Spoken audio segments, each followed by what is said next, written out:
Salam sejahtera dalam nama Bapa, Putra, dan Roh Kudus. Salam sehat bagi kita semua.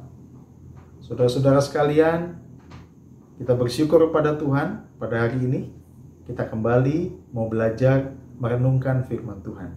Mari kita buka Kisah Rasul 5 ayat 42. Dan setiap hari mereka melanjutkan pengajaran mereka di bait Allah dan di rumah-rumah orang, dan memberitakan Injil tentang Yesus yang adalah Mesias. Saudara-saudara, dengan pemerintah menetapkan PPKM di Indonesia ini, maka menegaskan bahwa masa pandemi COVID-19 diperpanjang, saudara-saudara. Nah, banyak orang merespon ini dengan putus asa, mentalnya sudah drop, dan mengatakan begini, apakah saya kuat menghadapi situasi seperti ini lagi? Adanya gelombang kedua atau gelombang-gelombang yang lain. Mentalnya sudah drop, sudah down, drop dan down. Apakah mampu dan sanggup terus berjalan di dalam situasi ini? Apakah gereja sanggup dan terus berjalan di tengah-tengah situasi ini untuk melakukan misinya? Apakah jemaat ini sanggup untuk tetap berkarya dan berjalan di tengah-tengah kehidupan ini? Tetap bekerja, tetap punya pengharapan, tetap melihat kebaikan, tetap berjuang. Banyak orang mengalami mental drop dan down, saudara-saudara. Kita belajar tentang satu kisah ini. Catatan firman Tuhan dalam Kisah Rasul 5 ayat 42 didahului oleh peristiwa di mana Petrus dan murid-muridnya mengalami tekanan demi tekanan. Secara manusia, pasti mereka terlintas begini, mendingan saya berhenti selesai semua. Nggak ada lagi tekanan, nggak ada lagi situasi yang dilematis, tidak ada lagi kejar-kejaran. Saudara-saudara sekalian, terus terang ya, Petrus dan murid-muridnya juga capek loh. Dikejar-kejar terus, diamat-amati terus, dipantau terus. Ini tekanan yang tidak mudah bagi mereka. Tapi penulis Kisah Rasul ini mencatat satu kalimat yang penting. Dan setiap hari mereka melanjutkan. Walaupun ada ancaman, nggak boleh ngomong lagi tentang Yesus ya. Nggak boleh memberitakan Injil lagi ya. Stop ya untuk ini dan itu ya. Ada pembatasan-pembatasan tertentu yang membuat mereka akhirnya, ya bagaimana nih mau melayani? Bagaimana nih mau hidup? Tapi saudara-saudara, kalimat ini menegaskan mereka ini melanjutkan, saudara-saudara. Melanjutkan apa? Pengajaran, melanjutkan apa? Memberitakan Injil. Itu berarti mereka melanjutkan kehidupan mereka sesuai dengan pimpinan Tuhan, saudara-saudara.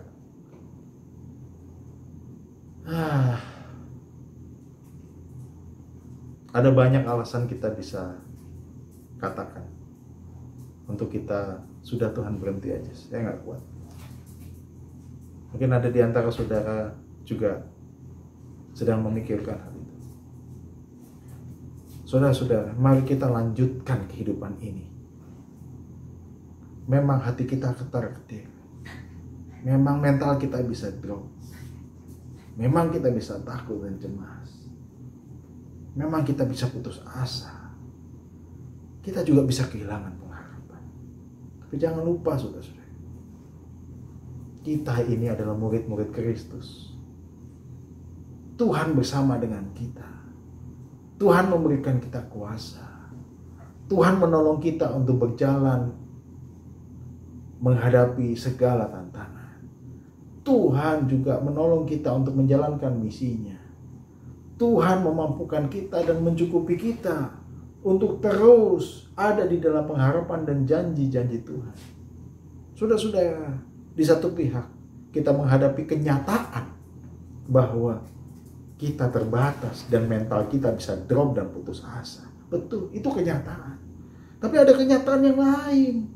Apa itu kenyataan yang lain? Kenyataan yang lain adalah Tuhan beserta kita. Dan kita berhadapan dan mengalami dua kenyataan ini di dalam hidup kita. Itu berarti saudara-saudara sekalian, kita harus membangun mental yang kuat. Membangun mental yang siap untuk terus berjalan, melanjutkan saudara-saudara kehidupan ini. Oke saudara-saudara, jemaat yang dikasihi Tuhan. Engkau berhadapan dengan kenyataan. Aku berhadapan dengan kenyataan. Betul. Tapi kenyataan yang kita hadapi bukan hanya kenyataan tantangan, pergumulan. Ada resiko, ada ancaman, ada kehilangan. Itu kenyataan, betul, itu kenyataan, itu realita. Tapi jangan lupa ada kenyataan yang lain. Tuhan beserta, Tuhan menolong, Tuhan menguatkan. Dan yang menarik saudara-saudara, dua kenyataan ini membuat kita kuat berjalan. Dengan penyertaan Tuhan yang nyata, kita sanggup menghadapi kenyataan yang pahit dalam hidup kita. Kita sanggup menghadapi kehilangan karena Tuhan nyata dalam hidup kita. Seperti yang dialami oleh para murid-murid Kristus. Ancaman nyata, nyata. Tantangan nyata, nyata.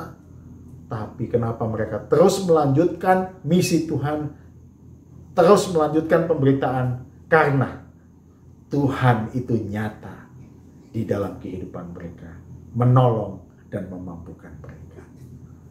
Kiranya Tuhan memberkati. Tuhan pasti menyertai saudara dan saya. Immanuel.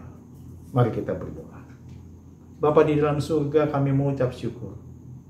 Di tengah-tengah situasi ini, kadang kami putus asa dan bertanya apakah masih sanggup untuk terus berjalan, melanjutkan kehidupan ini, melanjutkan misi Tuhan, melanjutkan panggilan Tuhan. Gereja bertanya, di dalam kondisi ini, di mana keuangan persembahan itu menurun, bagaimana bisa membiayai program-program gereja menjalankan misi Tuhan? Di tengah-tengah kondisi jemaat, banyak keadaan usaha yang lesu dan sepi. Bagaimana bisa tetap mencukupi kebutuhan keluarga? Ini tantangan dan kenyataan yang kami hadapi Tuhan. Tapi tolonglah ingatkan kami bahwa ada satu kenyataan yang lain, bahwa Tuhan beserta dengan kami. Tuhan memampukan dan menolong kami, itu nyata juga. Maka Tuhan, marilah kami tetap berpegang pada Tuhan dan menghadapi kenyataan dan tantangan kehidupan kami. Biarlah mental kami sebagai murid-Mu dikuatkan dan diteguhkan. Semangat kami dibangkitkan dan perjalanan hidup kami terus Tuhan pimpin untuk melanjutkan panggilan Tuhan. Di dalam nama Tuhan Yesus kami berdoa. Amin. Salam sejahtera dalam nama Bapa, Putra, dan Roh Kudus.